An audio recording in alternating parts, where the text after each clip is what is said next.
and my family are doing what we can to rise in the ranks of the great Houses of Calderia. The marriage of Bast to the daughter of our strongest rivals will secure important lands and funds to our house. My son Bast had such promise. But disaster struck. Again and again. A poet? Really? Then he met Camilla. And now our houses will be united.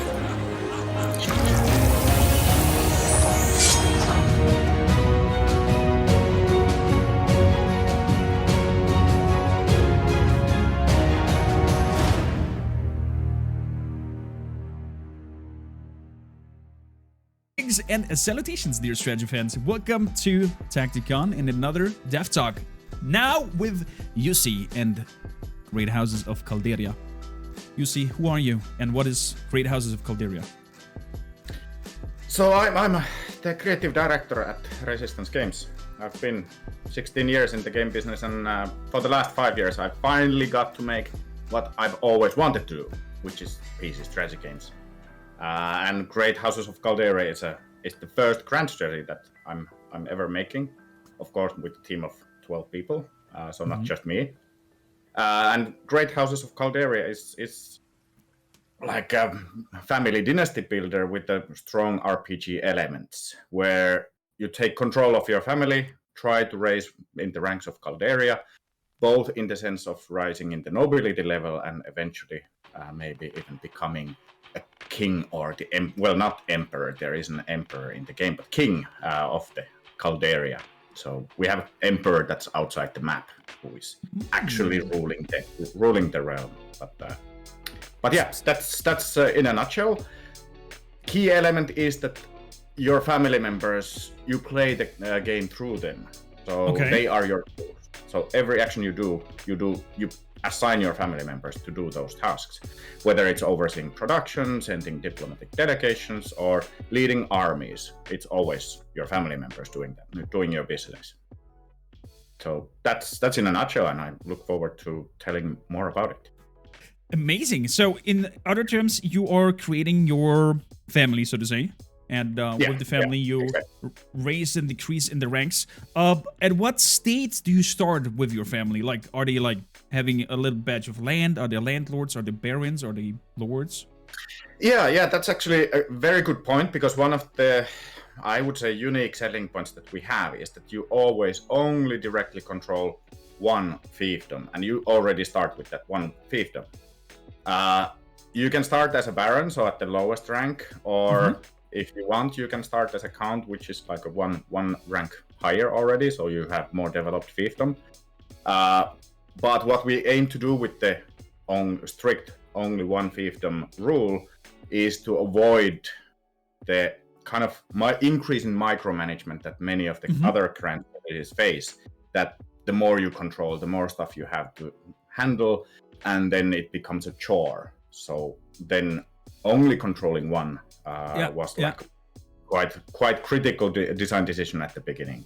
But then of course you handle more in details of that thing. But hopefully then the amount of stuff you have to do remains kind of static, so it doesn't overwhelm at the end game. So if I understand this correctly, you are more like, as you said, there's roleplay elements. You're more like crafting around your character the world that he lives in, his fiefdom that he controls, and giving him the orders to like go check on your neighbor what he's doing, and then everything exactly. And not just your alter ego, the family head, but also the other family members. So you can station them in the other courts, thus providing not just the relations bonus, like it's good if you have your family members at other courts, but also intrigue, which is the spying element. So two increases in the intrigue level for free without hiring any spies if you have family members in other courts as well. Ooh, talking of intrigues, how crazy can you go in that term? Well, eventually very crazy. As you know, it's still on a demo stage, and well, there is a list of things that if you play the demo, that we have in in mind. Some of them don't work yet, that's why they're unlocked, but at the same time, we have unlocked even few things that would work in any case because of balance issues. But you can go relatively crazy. You can threaten, eventually assassinate, but attacking trade routes, inciting unhappiness at other courts. Happiness is one key element actually in the game as well. That the happier the population, the faster the population grows. So making other fiefdoms or other families' population hate their ruler, then slows their population growth as well. So. Ooh, and it probably gives you an advantage then in acting against them by putting exactly, up their. Exactly. Ooh, that sounds intriguing. I love it. Yeah. In terms of since we're now leaning on happiness, what other resources or like things you have to be aware of as a player? I mean, once to keep your people happy, and then what else? Yeah, then basically, with the decision of sticking with just one fiefdom, we knew that we had to make the resource management a bit bigger part of the game. So there is 11 different resources. A bit of production chambers, production chains that grapes become a wine and so forth. Metal ore becomes steel and so forth. And these then, of course, are either influencing the happiness that you can pay. If, instead of giving food as extra payment for your population, they can get wine, or they might get some ornaments if it's like high-end fancy profession that your population works in. But then, of course, military upkeeps. That's a key element where you need all sorts of different resources as you finally try to forcibly raise in the ranks. So. Now, leading a little bit on the military part, how is battle conducted when it comes to a conflict? Is it I'm numbers actually clashing? happy. Is it happy that you asked, because that's one of the other cool elements that was from the very first pitch that we ever had. What was called Pro Domo still back then was that we want, if we play through the family members, it would be so big bummer that then the most epic moments you just see armies numbers become smaller and not play through them. So the military conflicts are conducted in a way that you have military units that you raise from your fiefdom, which is one of the keys why you want to build better buildings to unlock better military units. And then when the battle takes place, there is battlefields that you assign those units. And if you have participated in some earlier demos, well, at the moment we are kind of iterating with that. So not yet in this demo. This demo still features the old style, but in any case, then the units start progressing. They start conquering that battlefield, and whenever there is enemies meeting, then they start swinging swords or shooting arrows and so forth. Kind of like if I compare it to Total War, that's of course sets the bar super high, which is not the case. Our battles last from 2 to definitely maximum 5 minutes. But we want the player to do similar decisions, that where do I put my units, which part of the battlefield is better to hold. So if you win a battlefield, there will be some bonuses or penalties to the enemy. If you manage to conquer their countryside, you burn their buildings, and then the enemy suffers production losses and so forth. But the coolest part is that since we are putting quite a bit of effort on, like, it's a bit of an abstraction still, but still visualizing the battles, we use a similar method to simulate what we feel is equally interesting, which is the events leading up to the conflict.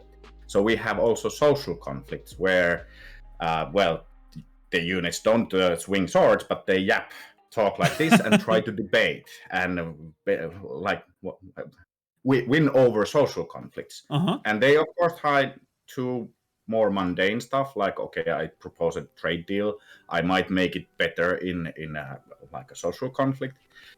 Happy stuff, like if there is a wedding, then everyone might get some positive stuff. But for example, you and me, we fought the war, I lost, but what are the consequences of that will be then handled in social conflict, in the peace negotiations. And the more you beat me, the worse the potential outcomes of the peace negotiations are for me.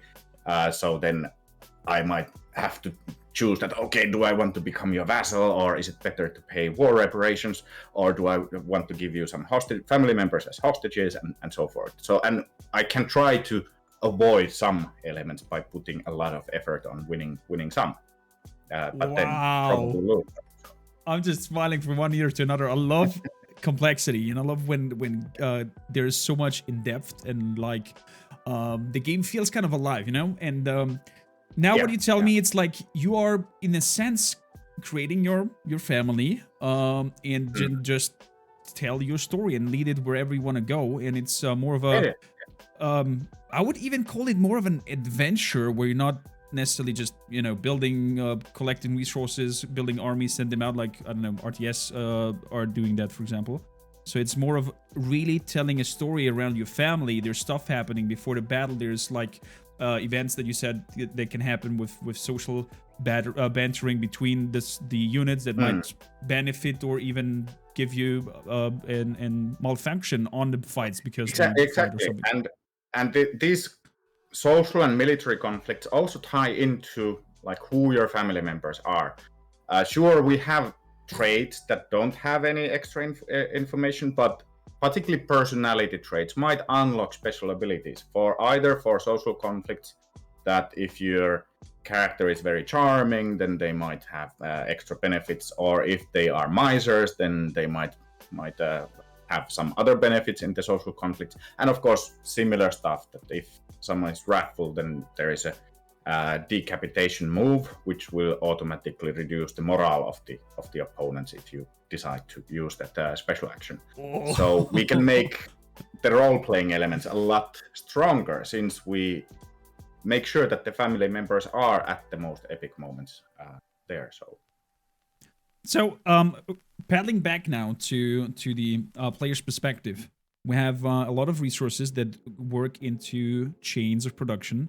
We have happiness as a resource, and we have the family members. How does the game decide when a situation or a playthrough is lost to you as a player?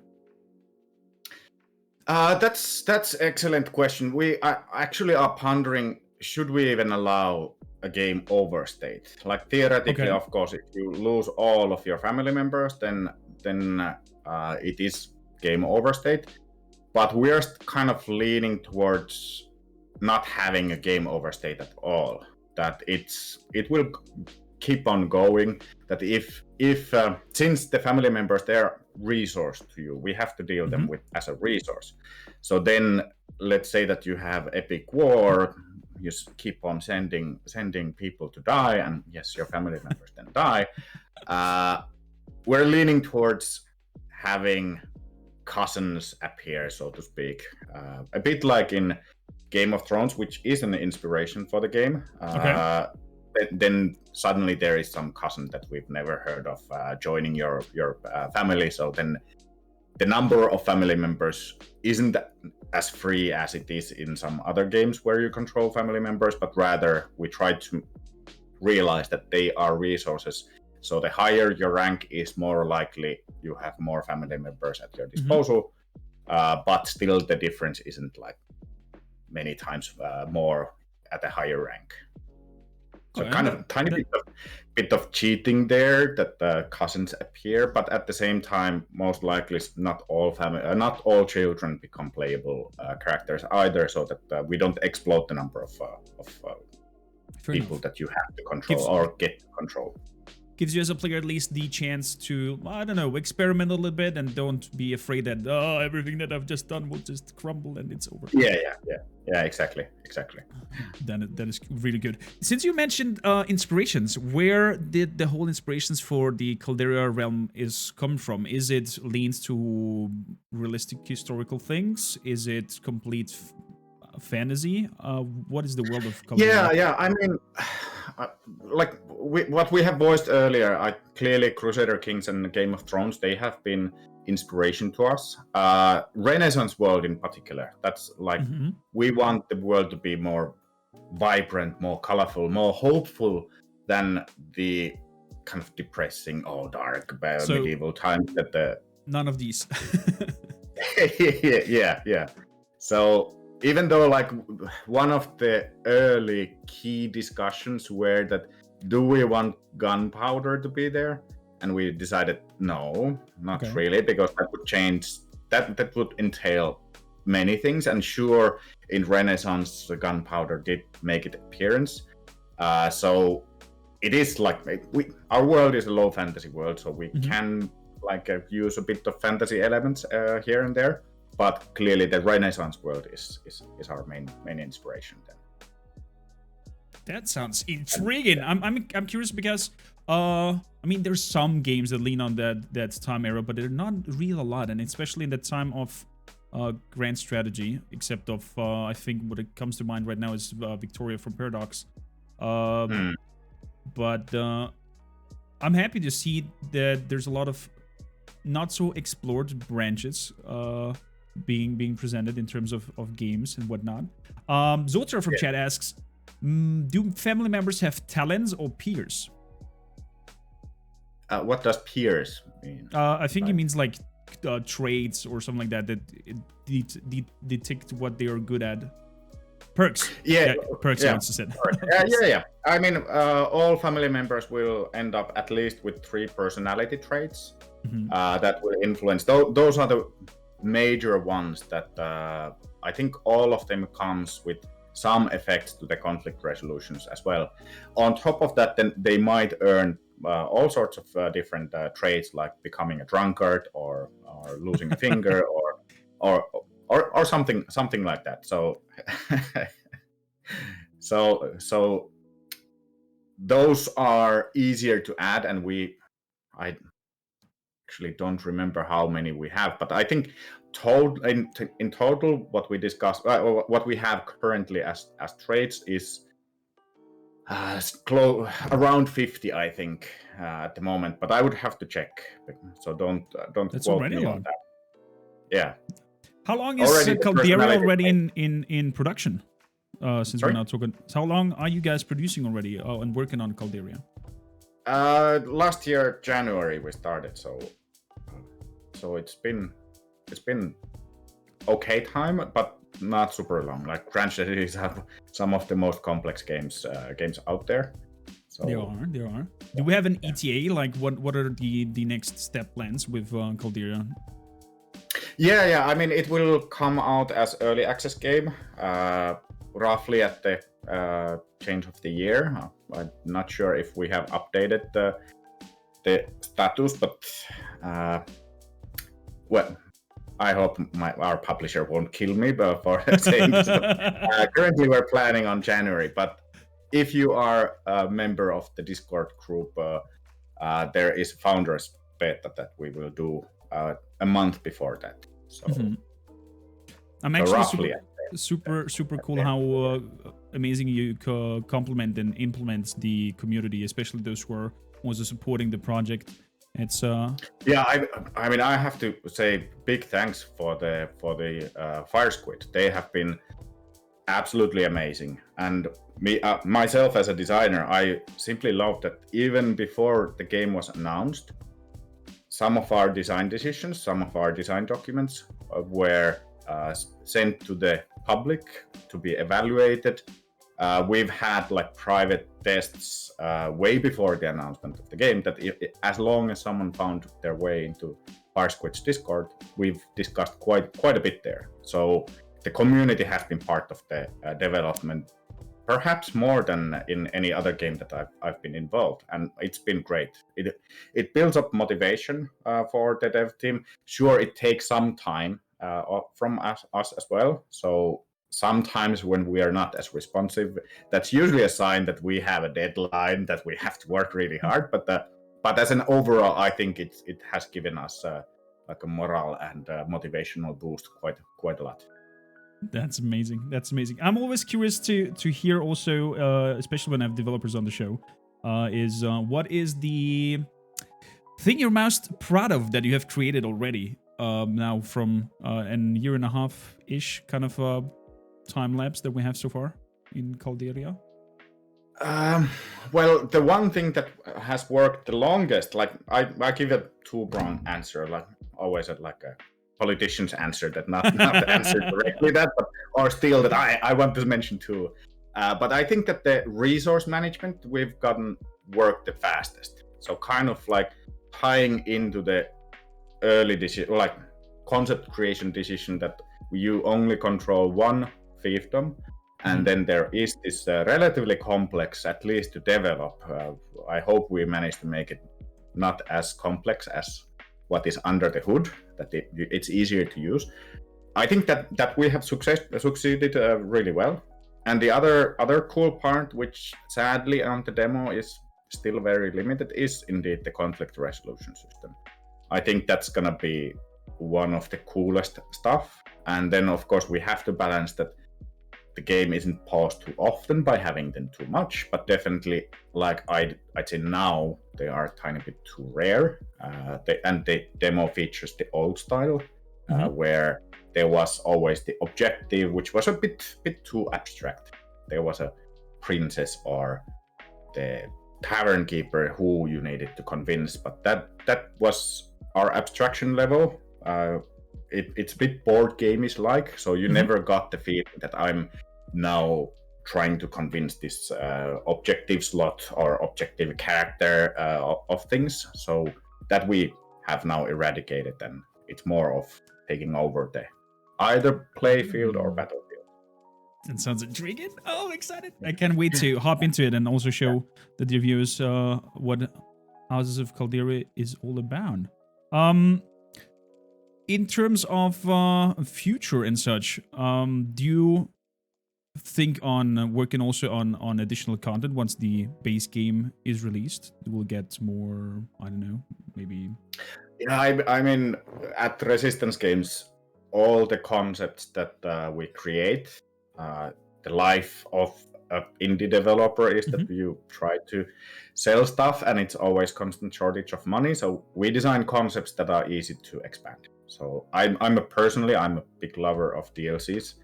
I know that not every player is. So if the game sells well, it's gonna be early access. So we're definitely gonna continue developing it in any case after launch. But we do have plans for DLCs. The religion, which would be super fruitful, and particularly our event creators, partially also artists, would love to do more on the religion and the mythos. But that I have said that no, we will have to keep it, because that will open a jar of worms in terms of where everything that should lead. But we have plans for DLC, so religion could be one thing, and the kind of why is it fantasy world and instead of a real world. Another element is, of course, then another strange decision I have to say is that strange. Okay. There is only Calderia. There is no outright enemies there. But of course we could add other kingdom into the land, expand the map. Anyone who has opened the game sees Viking Raiders. yeah, exactly. Like that was also something that we discussed a lot in the pre-production stage. That is it gonna be just one kingdom or empire, or one realm, or is there gonna be like outright enemies? And we decided to go that maybe expanding, then there would be outright enemies in expansion. So and these are just exciting things to look forward to. If I'm honest, I'm a lover for complexity and grand strategy. So I'm always hooked and getting excited when there's talk of like getting more content and additions to play around with. But backpedaling to what we have present in terms of playing Calderia, what does a player at the beginning decide in terms of like, do you customize your persona, your head character, and how does it play then? Is it like turn-based? Is it real-time where you pause and stop and events pop that where you have to do a decision and then it's all on pause. How do you play? Yeah. I answered the last one first because that's not gonna be a long answer.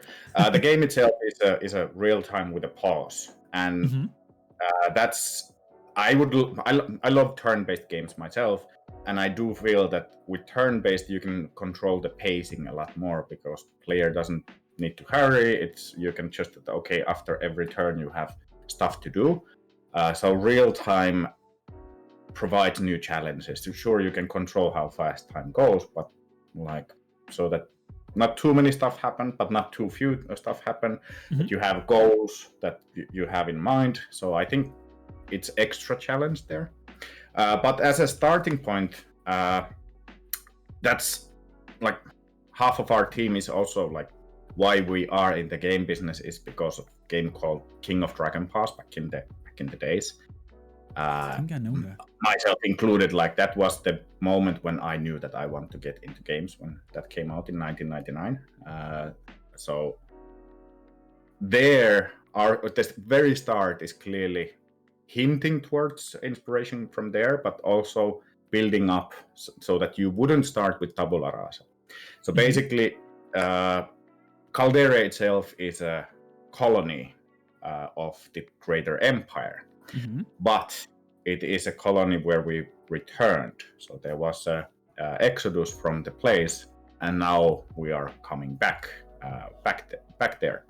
So some of the questions that you need to answer is that when did you come back? Like how long ago? That will dictate which piece of land you can select your starting location with. It also hints toward different production bonuses. That in the north there is not so good growing food, but better for mines and so forth.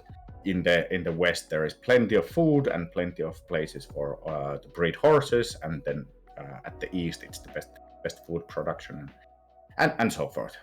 You can also here select that but I was a powerhouse back at the empire, so you start already as a count instead of baron.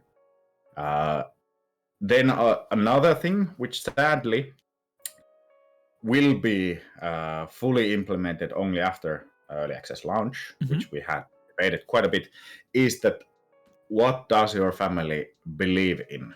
Like what is the family tradition?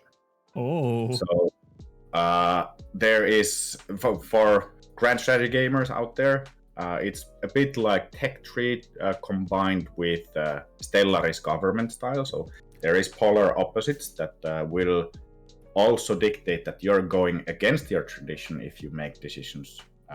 Like I'm for example, militaristic family, and I make scholarly decisions, then I'm hurting my traditions because they're polar opposites. Will that bite you back as a player? Like, will the other family members be like, "Hey, we want to fight. What are you doing?" Yeah, actually, well, this is now a discussion of post-launch stuff. We have support for this, but definitely no way. We don't have enough time to fully implement this before launch. But everything you do in the game will end up you earning a bit of tradition points. Usually generic, but sometimes towards a certain specific tradition. And at the same time, every time you unlock new tradition, you get that whatever bonus there is, maybe special unit, maybe some special bonuses or special skills or whatnot. But at the same time, all of your family members will earn what we at the moment call vitality points. Okay. Vitality points are same as health or same as nerves in conflict resolution. So basically, the richer your tradition is, the more epic your family members will be. But if you go against your traditions, all of your family members will lose these extra vitality points. So it will be a slap in the face that you're not playing according to your traditions. So can you, as a player, manipulate and redirect the traditions in terms of your choices? Yeah. I mean, it's the only lock is that you can't go to polar opposites, but you can go to multiple directions. So you can be like a warrior family as well as schemer isolationist family. That would be 3 different directions. So you could slowly go towards each, but that most likely means that you don't get to the end as fast if you go to multiple directions. Makes sense. Well, I'm excited to give it a swing and show the viewers now some great House of Calderia. And do you have any last words that you want to throw out to the dear audience, both at Steam and Twitch, and later at the video who's watching it? Probably just that if you guys want to continue talking with us, please join Fire Squid Discord. We are there, even though at times we won't be reading or responding as much, then we're still reading all the comments. So this is our baby, of course, but also your baby, that we are reading what people like. And at certain stages, we are influenced by the community's recommendations that, hey, this works really well, or wouldn't it be cool that this would be there? So we are reading those comments. So in other words, hop into Fire Squid's Discord. Links will be in the video then put into the description. And have a chat with them. Try out the demo. It is free. Download it. Give it a swing. Try it. Out on Steam. Links are over here in chat and also then for the video in the description. You see. Thank you kindly for joining us and giving us a behind-the-scenes look at Great Houses of Calderia. Really loved it. And I'm now excited. I even need to sit down. Thank you for hosting this huge event. Like, for one person, it must have been like hectic times. So I'm a warrior. I can handle that. With that said, right, Jussi, thanks for the talk. Yeah, and hope to talk soon and maybe have you on the show again when we are hitting early access or so. Hopefully so. Gladly. Well then, all right. Let's hop into the game. Bye-bye, UC.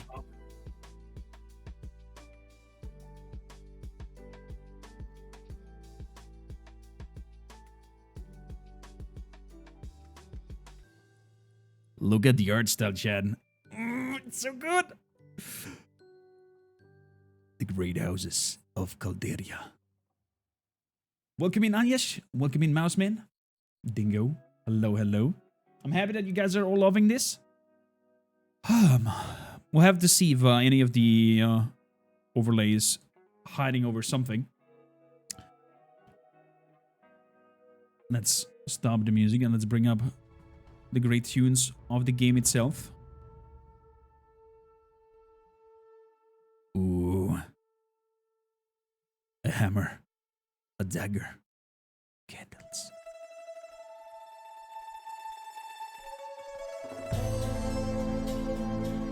Oh, the soundtrack.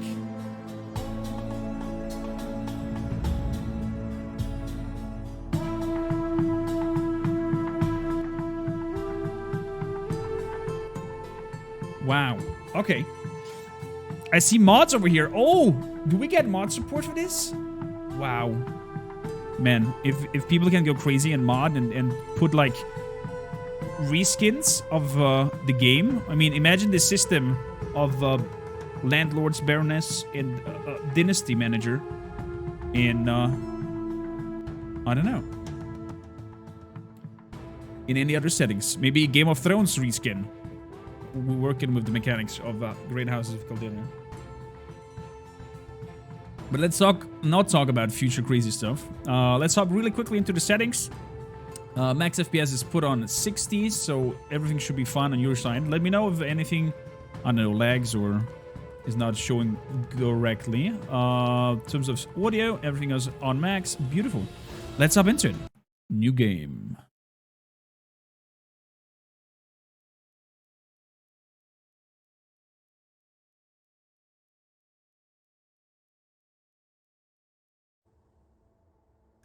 The story so far. This is great. It has been a millennium since your ancestors abandoned the old worlds. The reasons for the exodus had long since been forgotten, as it was forbidden to speak or write of them, nor ever return. When the new emperor heard of the land, he paid little heed to the warnings of his council, and granted a mandate for any descendant of royal bloodline to claim the land in his name. The first settlers named the land Calderia. Our house embarks on the journey back as well. We are called. Chad, how is our house called? How are we called? I'll leave that up for you. Whatever good designs and ideas are coming in here. Can be of course serious roleplay, or can be something super silly. Welcome in, birders. House of Nords. I see we're going the Viking theme.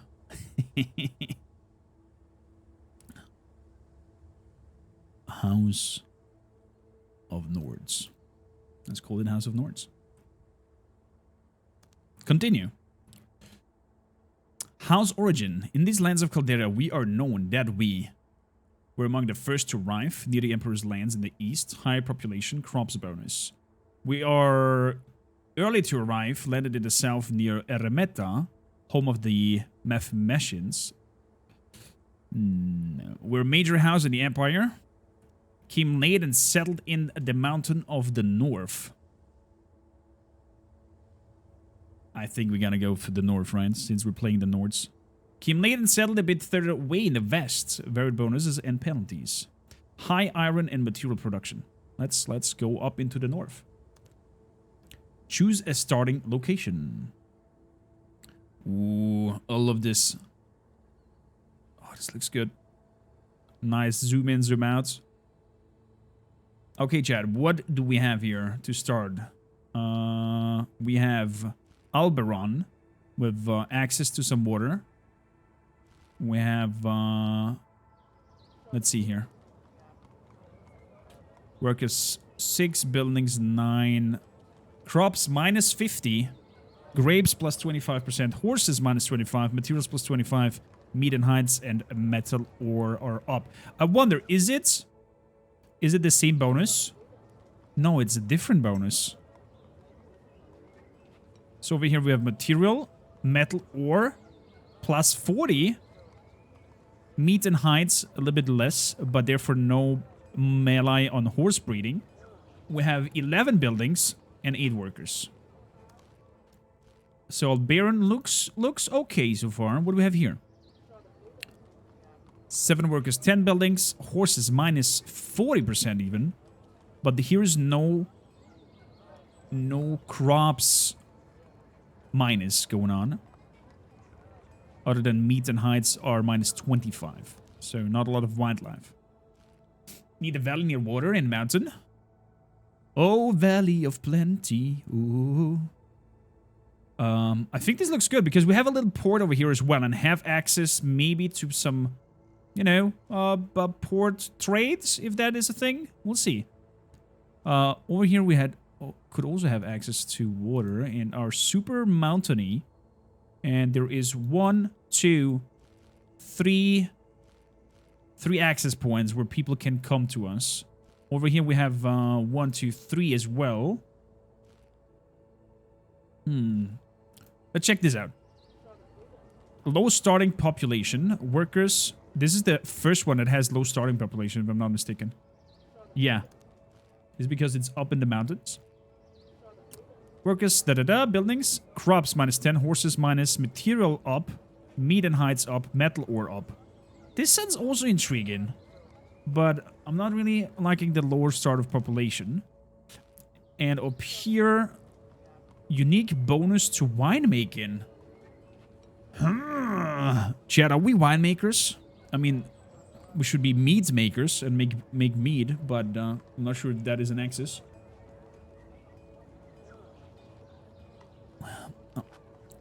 So we could go crazy on making grapes here. You know what? I think we might grab that up here and become winemakers. And last but not least, up here, Delta. This reminds me of the Danube Delta for some reason. Materialistic or workers, buildings, yada, yada, yada. Okay. Chad, what should we grab? Winemaker or Valley of Plenty in Alberon? Should we go to Alberon or should we stay up here in the north near some water dam, apparently?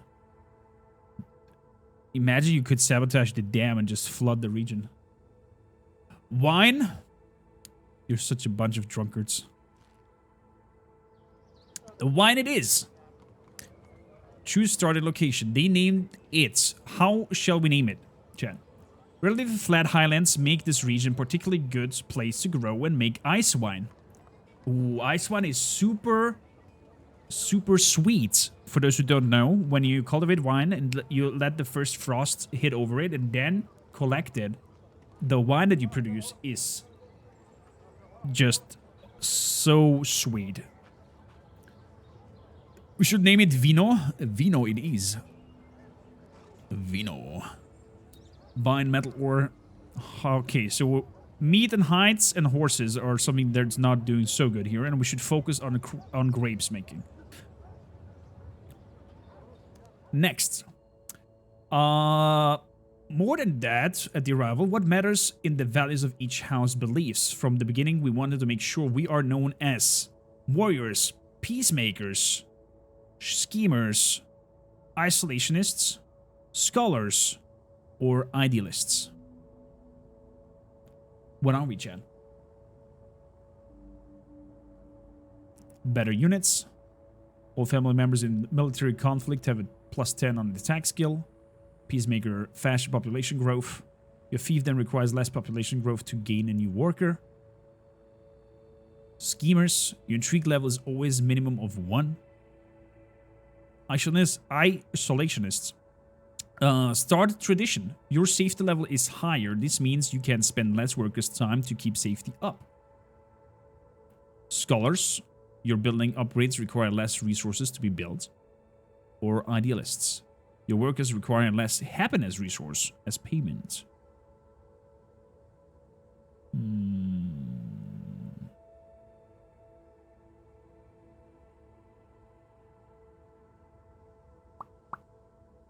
I mean, since you named the family house of the north, we've been known as good warriors. Drinking wine before the battle, getting smashed drunk, and then puke on the enemy and get rid of their armor because they wanted to just put their armor off because it stinks. The first of our line to arrive were... Oh, I can reroll here. Very sociable genius. Gains chit-chat ability. You don't like the company of people. You find comfort in solitude and engaging in conversation. Okay, for the sake of making it just fun and random, we're just gonna hit the reroll button 5 times and we go with what we get. 1, 2, 3, 4, 5. We got Eloy. Can we rename them? We cannot rename them. Cautious, melancholic. There's no such thing as too much caution. The better prepared you are, the less mistakes you'll make. Gains cautious ability. Is +2 in intrigue and -1 in military. And is a miser. People don't seem to understand that the secrets to becoming rich is not gaining more money, but rather spending less of what you have. Economy +3. Gains cheapskate. And Letizia is an altruistic, gullible, sociable. People often laugh at my expense, but if I have no reason to doubt their words, why should I? A cheap emo Nord. So we got Ile and Letizia. Letizia, let's go. Choose head of the family. Decades later, both Elon Menzora and Letizia Menzora passed away, but they behind purpose fiefdom, large family, and the beginnings of a legacy. It came times to choose who among their children is to become the new head of the family. Head of the family is the leader of your house. They have a final say on family matters. I see. So we have Alana, we have Berka, we have Patrocino, and we have Gala. Lovely face mask over here on Gala. Love the art style that they're running with. Cautious, genius, fickle. Oh, that sounds great here. Cautious, genius. And killed a boar. Whoo! And look at the traits over here. 15 in diplomatic, 20 in economy, 16 in intrigue, and 15 in military. That sounds interesting. Although, Patrocino over here with 23 in intrigue. Ooh. Ooh.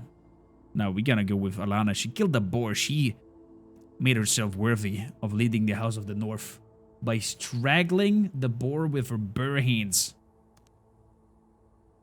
And rumor says that at night when full moon shines, she turns into a were-boar. Petans, welcome in. How you doing? For those watching, title of the game is down below. ! title in chat on stream if you want to have a look at the Twitch, on the Steam link, and test out the game on yourself. Demo is out. Have a look at it. Coat of arms. I mean, we killed the boar. Can we have a... Oh, there's a boar. Oh, this is beautiful. This is beautiful. There's a woofy, horses, twigs. Some plants. I mean, House Vino could... The grapes might be good. I love this Yggdrasil reference here. I mean, House of Lava Tree. There are so many symbols. I love that. Wow, you could go ham. But I think we're gonna stick to the boar. Since, Jormungandr, how you doing? Wow. Let's grab that. So, main color should be... Let's grab main color whites. No, that's not too... Like... Yeah, that's good. Icon color. Red. Second color... Black. Yes. Coat of arms has been done. Welcome to the Great Houses of Calderia demo. Ah, Calderia. Let me give you a brief introduction on how the life is here. During the demo, you'll have 2 years to spend with us. Then I will have no other matters to attend to and cannot let you to continue on our advisory council anymore. Here's a few things before we get started. First, your job is to achieve the first step in your attempt in rising the ranks of Calderia. That mostly relates to growing population. You have 24 months until the demo ends. Your key challenge is to get resources to make your population happy. There are multiple ways you can achieve this. 24 months. Okay. We've given you the challenge to learn how the population work grows. Here are ways to achieve it. Trade resources so you can give bigger compensation to your workers. Prepare to block payment increases of your overlord. Or try to achieve war reparations so you'll get particularly much resources. Okay. I see. Baroness Manrosa of Vino. Home, sweet home. This is your home, Vino. By clicking on the name banner, you'll enter the fiefdom view. You can manage multiple things. Manage your population, select which building you would want to construct, or select family members to oversee different professions. They will impact workers' productivity, happiness, and consumptions of resources. But before we jump there, let's have a look at the world map a bit more. Man, I love the art style here. Exactly, Anish. With the family of the boar. These are the Valentinia. We've never really liked them, but lately we waged a war against them and they lost. They're our overlords now. Oh, we lost. They're overlords now, but at least we managed to get off of our regular tax paying for a while. But that time is about to end, so they will be surely slowing our growth. Expect them to increase your taxation in 6 months' time. If successfully, that will be surely slowing down your attempt of growing a fiefdom. We will have a chance to resist that their demands will end up in a social conflict. Social conflicts is one way our political conflicts are handled in Calderia. If you manage to improve relations, perhaps they won't try to force us to badly into servitude. You can see your relations on other families by selecting one of the map nodes at the bottom right of the screen. I see, I see. Oh, Franz! Sisi! This looks cool. So that's the overall situation. Let's recap and provide one more way to dwell while you're here. You want to make your population happy so they would grow. This means you will need resources. Okay, so you want to grab resources. You want to prepare for tough negotiations ahead of you. This means you need good companions who will aid you in social conflicts. So we need to work on the family members. To achieve both, you could trade some of the resources you are producing to others who lack those. You can suggest trades with any family in Calderia. Now the tutorial will continue when you go to your own fiefdom. Okay. Okay. Okay, so time is paused. Let's have a look at everything here. These are our overlords, it looks like. So we want them to be happier with us. So the outcome of their taxation when it happens will not be too harsh.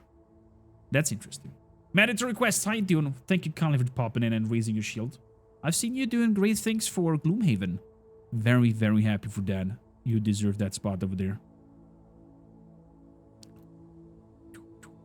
Okay, okay. We have also the Countess Galan over here. Cautions to stubborn. Okay, so that means how they like you because of your traits. I see. And it will go from 25 to minus 35. So they might be a threat. And they're also my direct neighbors. Everyone else seems to kind of like us. So we're gonna prepare them to like us and prepare to maybe fight the Countess Galan of Verona. So we have 2 counts and we're a baron. Okay, so maybe we can make our overlord to like us and tell him to attack over here. We'll see. We have 6 idle characters. Fair enough. Let's hop into our barony. This is the fiefdom view. On the left, you see different professions and populations working on those professions. Farmers, vineyards, builders, herdsmen, miners, winemakers. Okay. You can drag and drop population to change where they work. You can also drag and drop your family members to oversee production for extra effect and increase the production or increase the happiness. The better the character's skills are, the better the effects. You can also pick professions to open that profession's information. Fair enough. So, population management. Effort and compensation. You have an effect on production and worker happiness. Worker happiness has an effect on growth. Okay, so they complement each other. Interesting. Each profession has 3 tiers of payment resources and population working on them. You can also order your population to work harder, increasing the work effort, demand the compensation with equal or better payment. Or population will be unhappy. I mean, will not be unhappy if you have to work harder and not get paid better. If the population doesn't get their food or their payments, they will become unhappy. To emphasize population growth comes from happiness of workers. I see. So, workers happy, population grows. Compensation per worker, they get grapes. I see. Then we have the farmers. There's the effort that I can tell them. Then the compensation that I give them. Luckily, we are good in winemaking. They are getting compensations food, apparently, the vineyards and guys. The herdsmen are not selected, so there's nothing happening here. And somebody making wine might be a cool thing. So, grapes. We are making minus 0.5 on this. But we're making a plus 3.3 on the crops. What if I grab one of you and move you over here? That will make a bonus on the wine, but a minus on the crops. Okay, let's keep the crops up. So then we have the family members over here. Who are 1, 2, 3, 4, 5, 6, 7. Holy moly. 6 people. Can I, as the head of the family, do something? Is the family, father, mother. And then we have a brother and 2 sisters. What? Profligate ugly musician? People avert the eyes when talking with you. They seem to be more polite to others. You often find better company among servants than the nobility. I'm so sorry. I'm so sorry, Gala. Oh, Berka. Oh, they have daughters already. Okay. Melancholic, attractive egoist. You seem to find little joy in people and life around you. The first step to failure is trying. Wow. And an egoist as well. Wow. Okay. What a family constellation. So we can also build here things. Dilution chamber, vinery. These are the ones that have been built already, I guess. Increase the amount of workers slots. Profession maximum workers increased by 2. Minor upgrade to wine production. Base building production.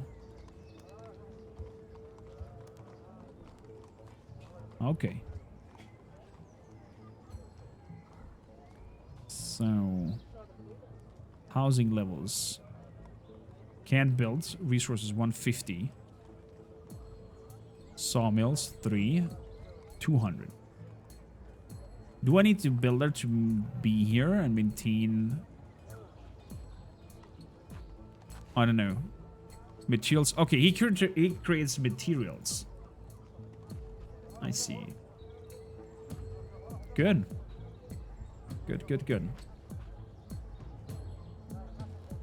What do the each skills do? Your skill evaluates monetary values, understanding the trading and haggling, and mathematical skills. Keeps things in order and accounted. Understands the long-term precisions.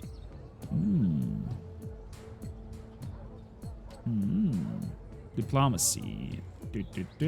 You have how to behave. Okay. Here are the time controls. Pause, make faster, go faster, or puts the time on. Okay, fair enough. So we want to head back and let's see if we can increase Elsa. Oh, it's Elsa. Intrigue 13. Who's very bad at diplomacy? 13. Actually, everybody's pretty good at diplomacy. I mean, I'm not sure that... Oh, she's bad. She is super bad. If I bring it to the vineyard, production goes up. We can bring it to the farmer, production goes even further. 5. 6. Why is it 6 for her? Is it... I wonder what trade interacts with the bonus of each, or if each trade is interacting with something different.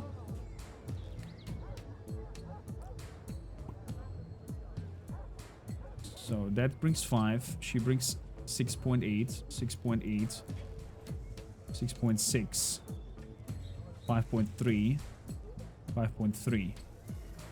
Her diplomacy is lowest. So wonder... Probably diplomacy in terms of how to deal with people.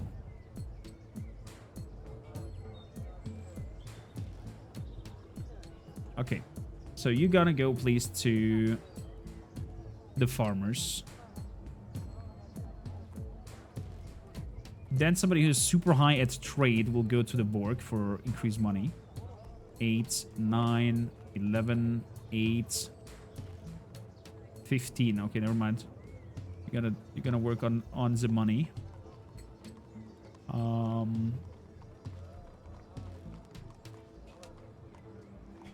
You're gonna work and help the vineyards. So make a plus on the wine. Very good. You're gonna help the builders. And now I'm gonna keep you. You're gonna help the farmers. Okay. base stuff is set. We don't have a lot more people, so we need to increase on this here. And we need to make them happy. So let's see. What can we do here? Intrigue, military, diplomacy. Let's throw out diplomacy. Official visit. Official visits provide a chance to improve relations to the members. That's what we want. Court member. Sending one of your family to stay semi-permanently at the another court will provide relations bonus to the family as well as give you 2 levels of intrigue to them. Oh, okay. So I could send on her diplomacy 11 and then okay, dear Gala, who is apparently ugly to look upon. Let's send God. Oops. Diplomacy court member. Why is Berka doing that? She's overseeing the Borg. This activity will stop Berka from doing that. Can I drag her here? Oh, there we go. Beautiful. Prepares that a member of your family be stationed here. Let's give it a try. Send that out. Okay, so she's gonna start moving over there. Then we want also... Intrigue is not available in the demo. Okay, fair enough. Then we want an official visit. Oh, I see. Can I call her back on that task, what she's doing? Cancel. Good. Then we don't want a court member. Provide relation bonuses to the family as well as give... Oh, as well as that. Well, let's make an official visit. Can I go? I can make an official visit. Okay. So we're gonna go and visit our overlord. And that would probably make also a good sign on, you know, showing up personally. And then Gala will come over and plant herself in there. And then we have only you who is idle. Let's see what we can do. Intrigue is not available. When there's war, you'll find actions that you can request or force enemy to do.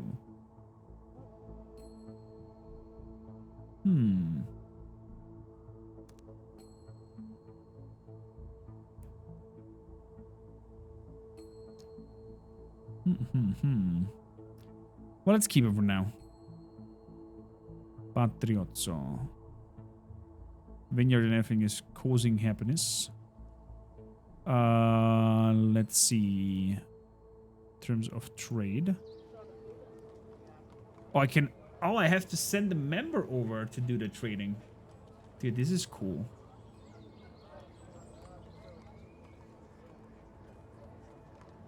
This is cool.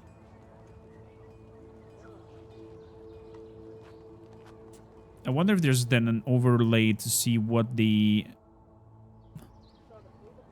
So they have a winemaker and a vineyard as well. So sending wine down here probably might be a thing. Since they have no wine. Victory of Lobos.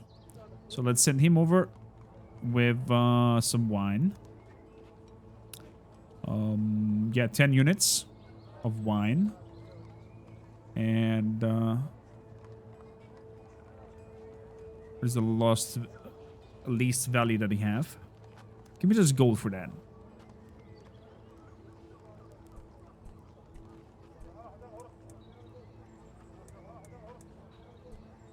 So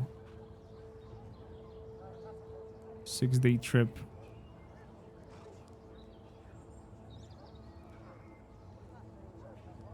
Ten-day trip.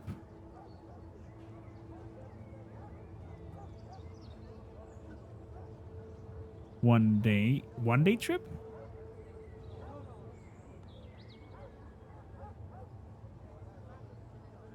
Okay. Oh, one trip. I see. How often we're going in there and buying and selling, I guess. The willingness is not very high on this, though. Is because they don't like us? Minus 20. Maybe. Maybe. Well, no trading. Let's keep the days rolling.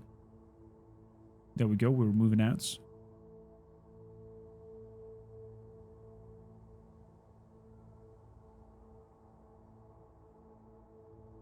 So, sadly, I have nothing to do for you yet. Although, diplomacy is not so bad. So maybe send you on an envoy over here. Official visit.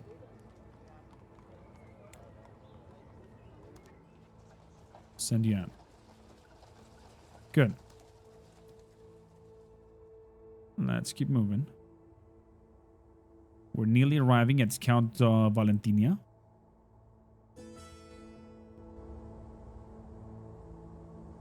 New events. A wedding.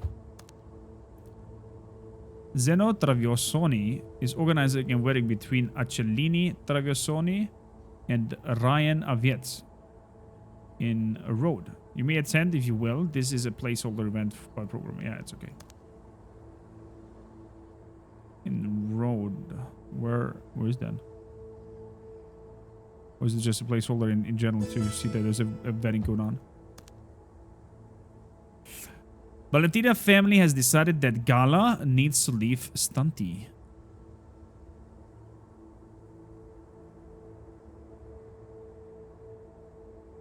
Valentina family. I guess I'll go then. Oh, they don't like us, and that's why it's happening. Official visit. Alana Monzrosa is leading the delegation visiting Valentinias. Your family have some tension between them, and she tries to brighten the sky over the two houses. For breaking the ice in the first audience with Kata Valentia, Alana has prepared a gift, a cultural event, or a friendly contest. Let's do a friendly contest. I mean, she freaking strangled somebody with her... She's freaking strangled a boar with her bare hands. Lana proposes an archery contest between her and the host. Kata Valentina shows no interest for the proposal and berates for such a childish proposition.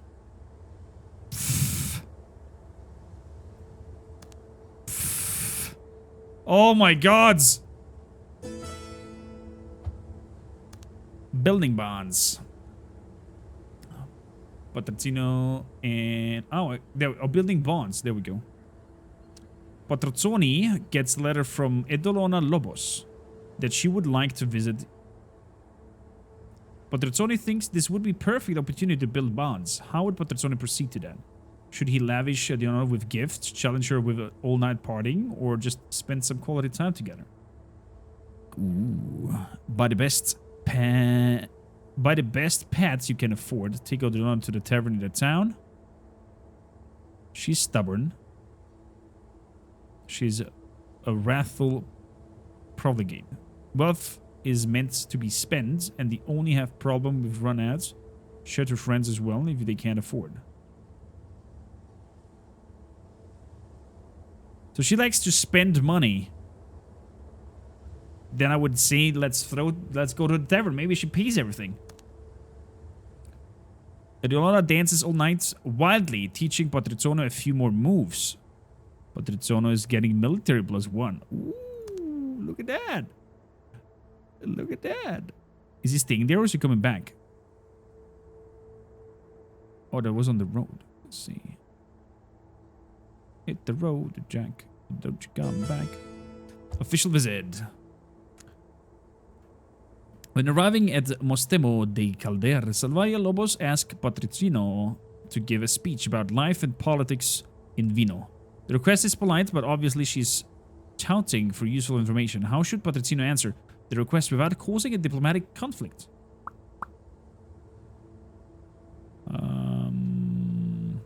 She's reckless. She also killed a boar.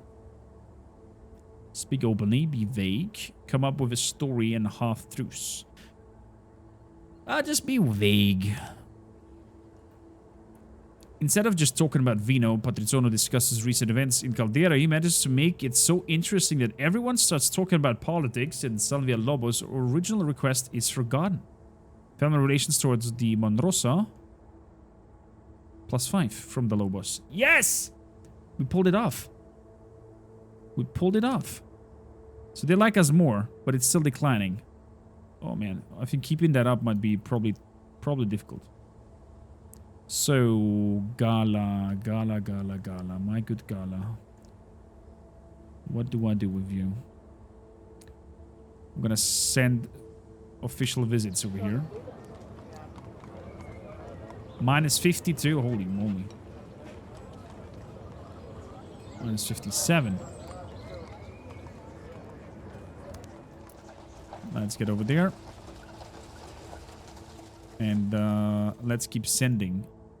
Sending out an SOS. Let's keep sending official visits down there.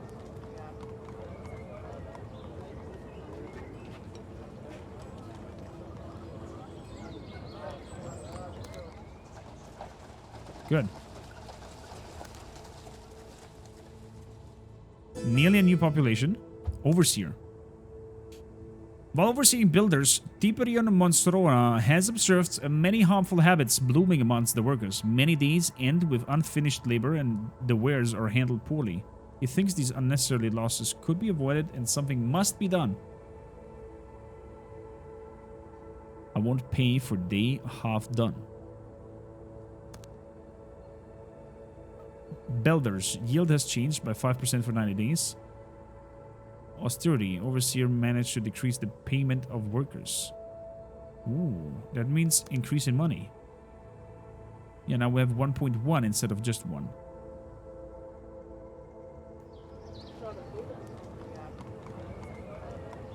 I did not get any worker at the moment, right?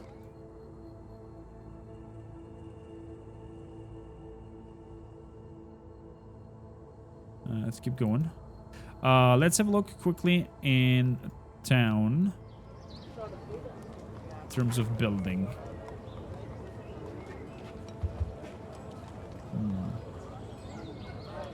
Oh, I can upgrade each and every one? Oh my gods. Professional maximum workers increase. Vital cultists. Wow.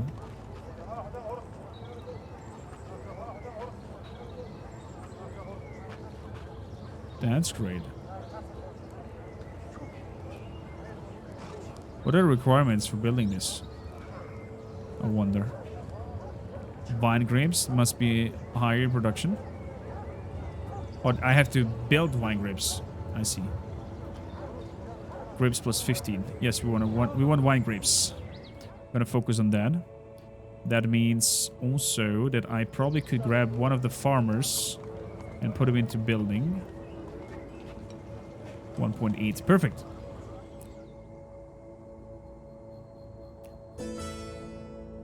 Another vetting. Okay, this is placeholder. An official visit. We are at the Valentinas again. Alema Rosa has come to Stanti to mend relations between the family.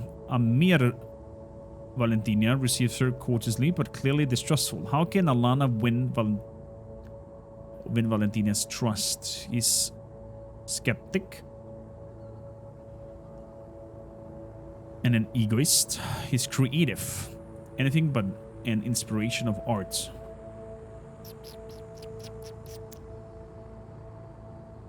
I mean, since he likes art, maybe we can grab a gift for some art. Appreciate the gesture, though. The children will surely enjoy.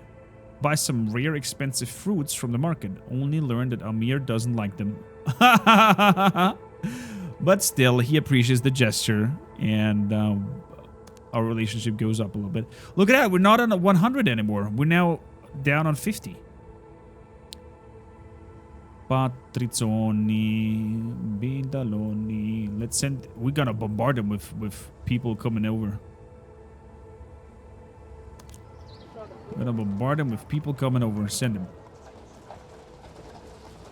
We're non-stop flood of people coming. So we've visits the Lobos again.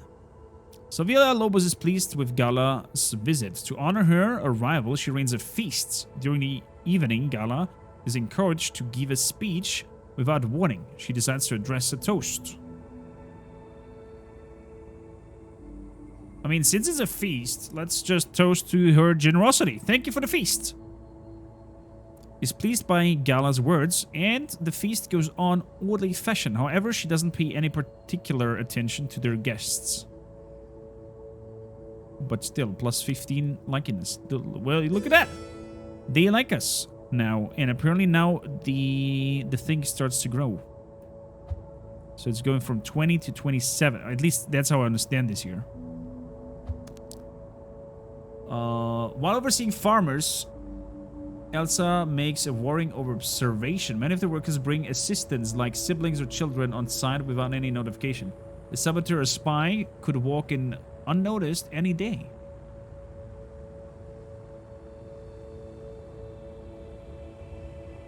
Just raise awareness.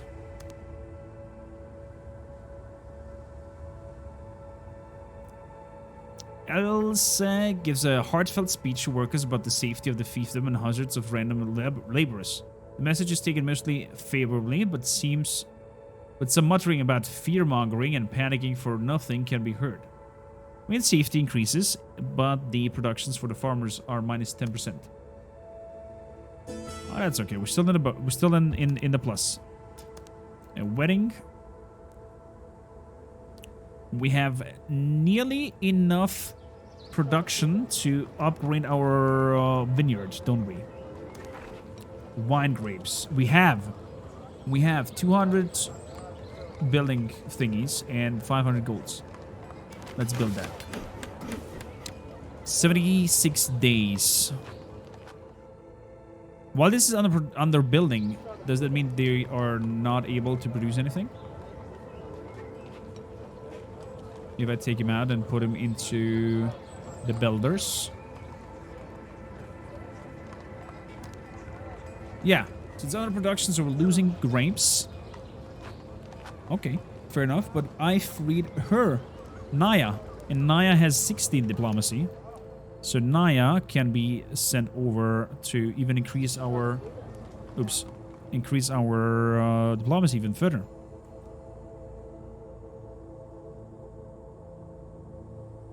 Let's trade. Make an official visit. Naya, send. Let's go.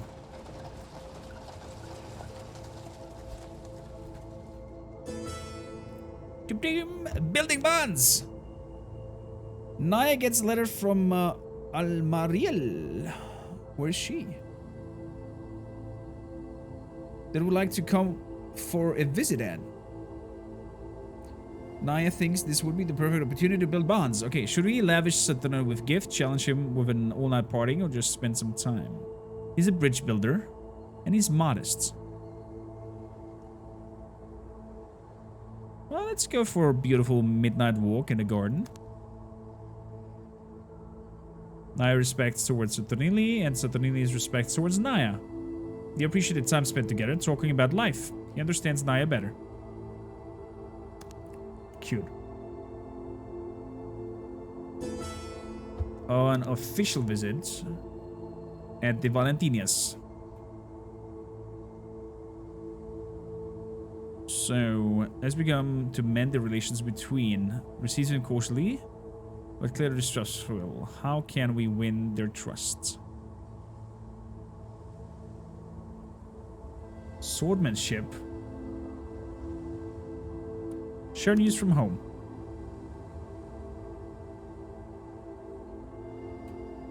Intrigue +1. Amir Valentina's intrigue goes up. And our relationship goes up. We're now on 45.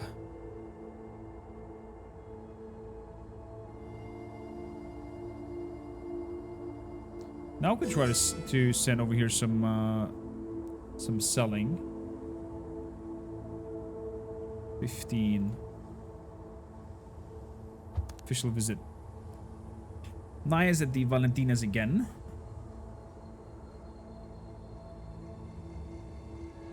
And we bring them a lavish gift. You need to do more than spend gold to impress me. Wow. Wow.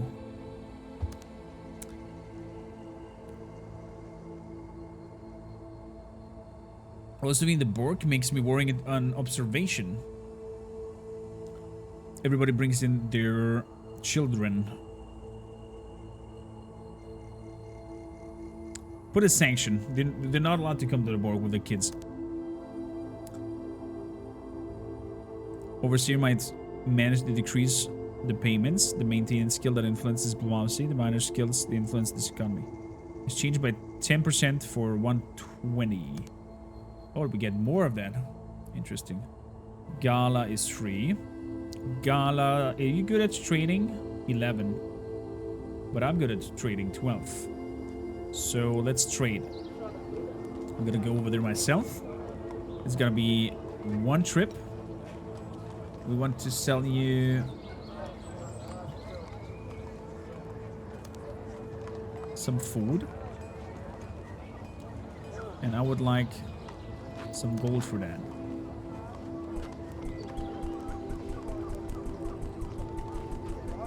How much food do I need to sell? So that you're willing.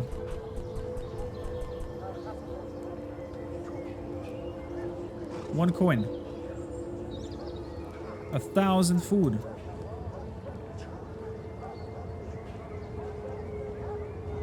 Now, I guess you don't need food. Don't need food then. Let's keep up the diplomacy with you then, because somehow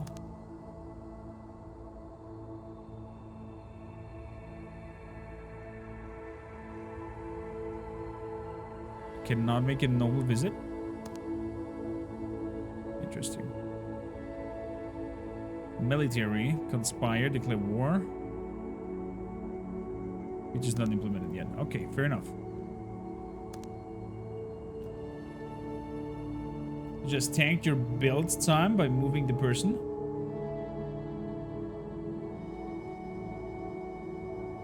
What do you mean, Drakias?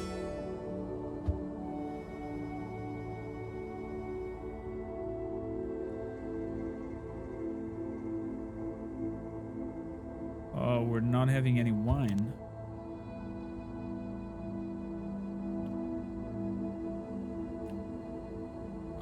Anonymous company inspired the Borg. Timing is bad for her. There has been some discontent in the workers. Some of them are claiming that their daily payment isn't enough for living. This kind of behavior must be repressed.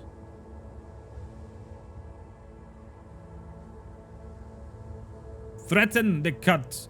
To cut the wages. Cut the wages. Negotiate with the troublemakers. Let's threaten to cut the wages. Lana's respect towards Berka for 10. Production speed has changed by 10%. Safety has increased.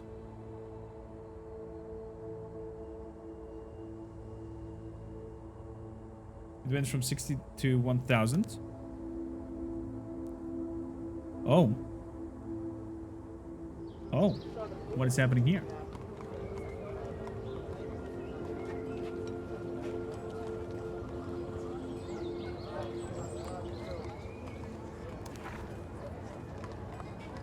Time 1,000. Is it because I moved 100 days? Oh, I see. Thank you kindly for pointing that out. Thank you kindly for pointing that out. So the builders just produce the material thing. They're not necessarily building per se. And I have one more population, if I'm not mistaken. Growth reduction per 1 population. They're not very happy up here. That is because I cannot pay them with what they want. Okay, I need to... That's the maximum I can put in there. Building time.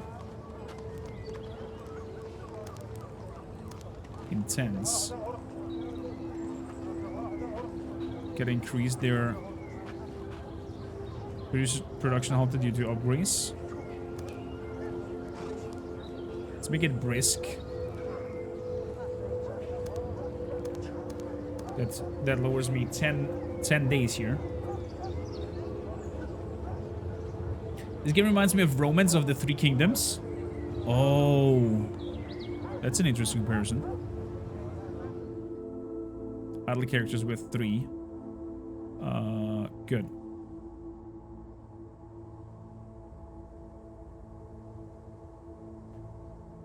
We want to put overseas back into the vineyard. I'll keep Naya out of the loop. I will put in him with his intrigue since he's not really useful at the moment.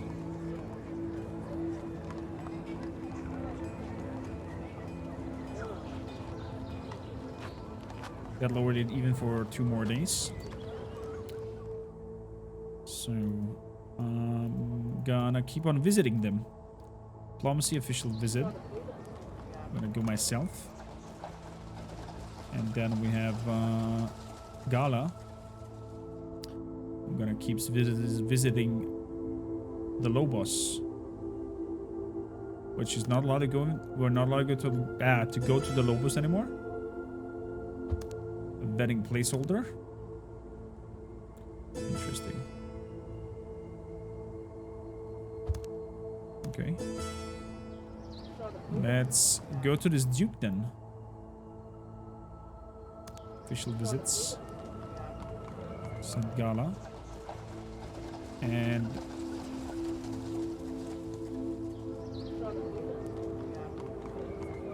Nye is also free. Okay. Fair enough. 5 more days until the vineyard is done. I know that we're not having enough grapes. I could go do... Who's grape production? They're winemakers and they have a vineyard. Let's send them over to the Duke over here and trade money for grapes. Give me 30 grapes and I give you 40 money. 30 money? 35? 36? 30, 37? 38? 39? 39 coins. I want 1 trip. Send. Let's go buy some grapes then. There we go. Grapes production is in the go. That means I can grab 1 from the vineyard and go to the winemaker.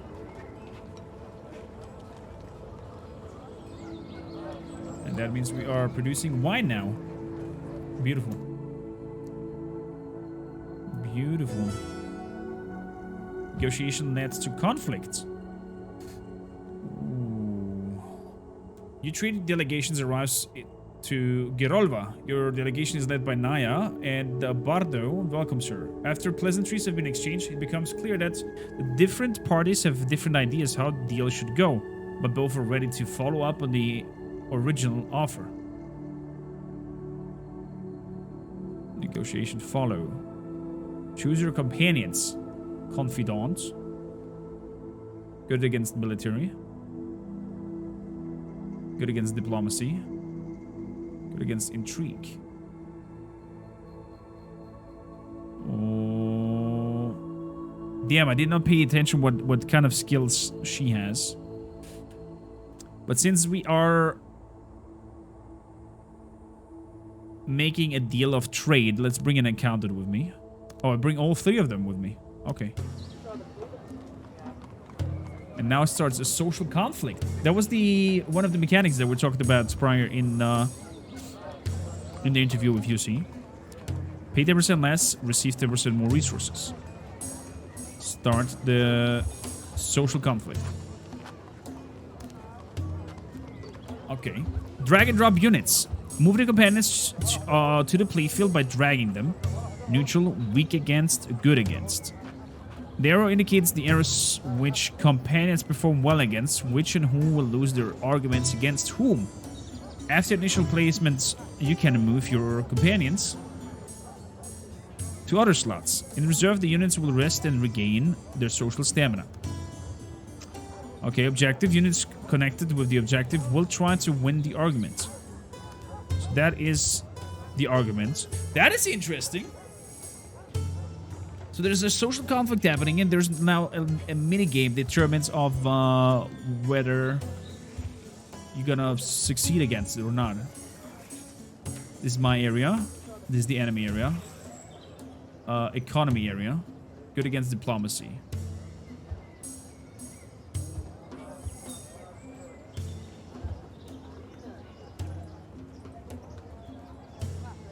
And what do we have here? Neutral slot. All units can move into this. Counselor. Good against intrigue. Good against diplomacy. Interesting.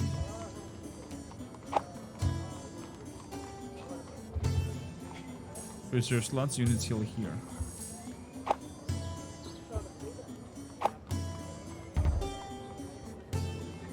Can I place them wherever I want to? I can place them wherever I want to. That is close to the arguments. So receive 10 more goods is over here, or pay less. So these are the arguments. So either I might be able to even win both. Interesting.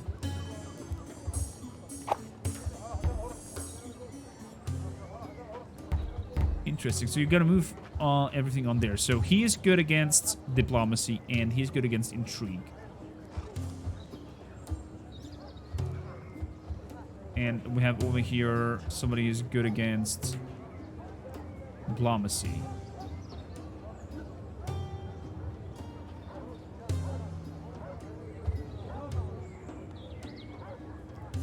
So buy the counselor.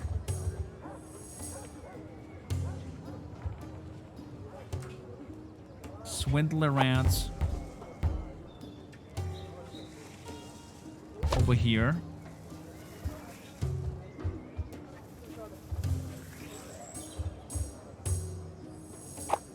Buy the counselor.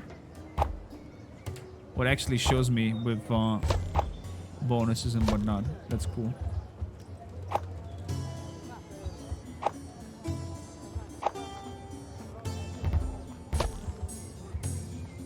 Over there.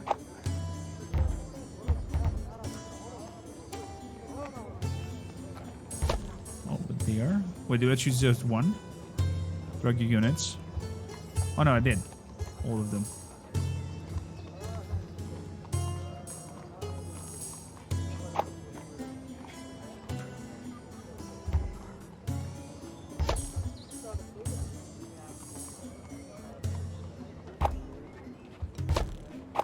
Where's it over there? We have that on the field. The diplomats. I need on the field.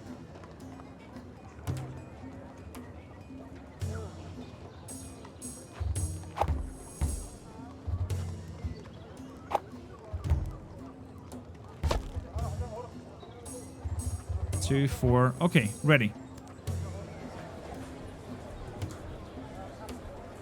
Oh, and now they're debating against each other. Oh, that's interesting. But these two are... That one is gone. This gives me points to my arguments. These are talking against each other. That doesn't put any points into the arguments. I want here to receive more resources. Victory is ours! Oh, that is so cool!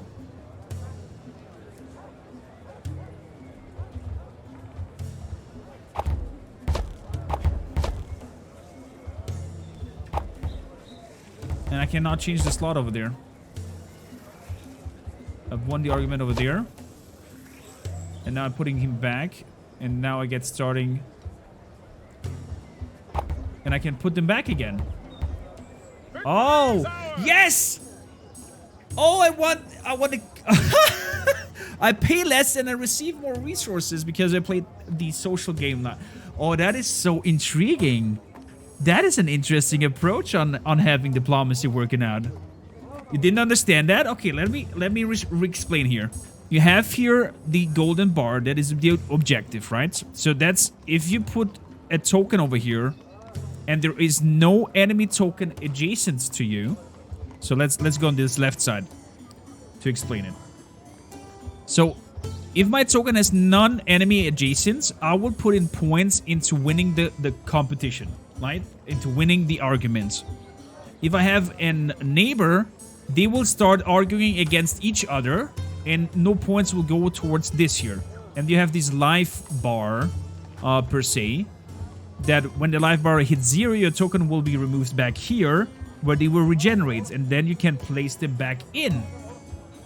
And the goal is to eliminate the tokens around the golden token and put points towards the token by standing there without any enemy, so your arguments meter goes up and you win the arguments in terms of paying less for the goods and receive more goods.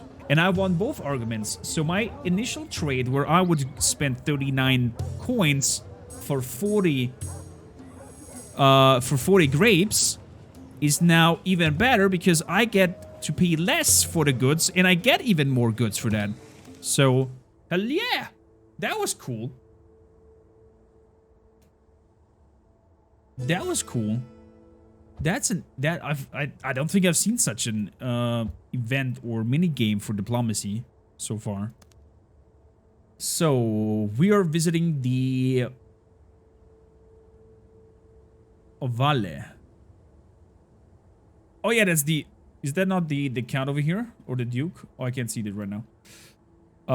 When arriving at Oroses, gives me a speech about life and politics in Vino. Let's just speak vaguely. -5. The audience is bored and the discussion shifts to other topics. Well, that was not as planned. She's coming back with resources. Losing resources. I'm losing gold. Why do I lose gold? Is it because of the new building? Do I have to pay maintenance for that? No. At least it doesn't tell me. Or is it because I have more population and I have not enough in the Borg to oversee that?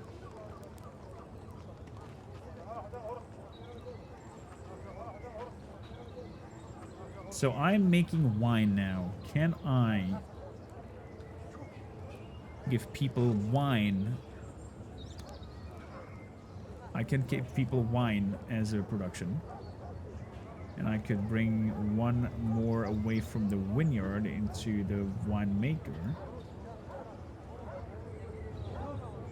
And the winemaker gets paid by food though. Okay, so you have to balance around this. Wow. Now we're less of the farmer.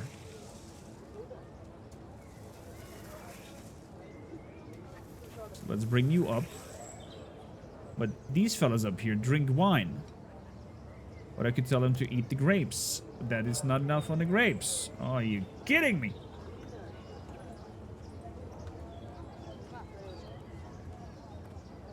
Sending out an SOS. Maybe I'll need to make some more wine in the meantime before I work on producing more wine per se.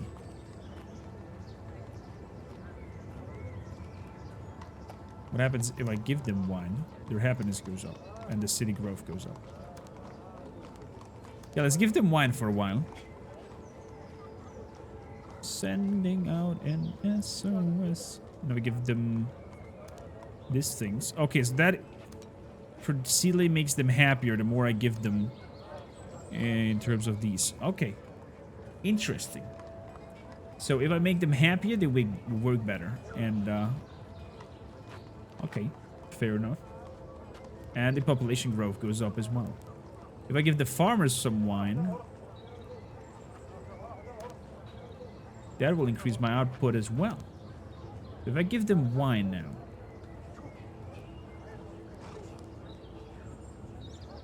and I grab the one dude from the vineyards and go to the winemaker.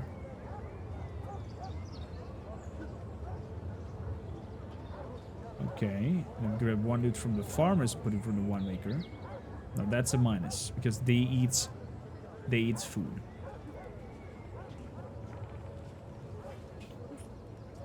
So whatever I do, it's not good.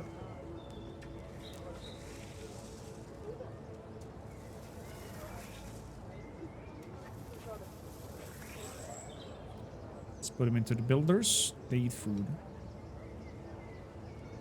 Right. The vineyard gets building resources. The farmers get not wine. And you guys up here get grapes. Okay? So we need more people before we do that. It makes diplomacy less predictable. In Civ, you always know what your opponent is going to do. Yeah, exactly. I'm happy that Angry Gets Cedars is also happy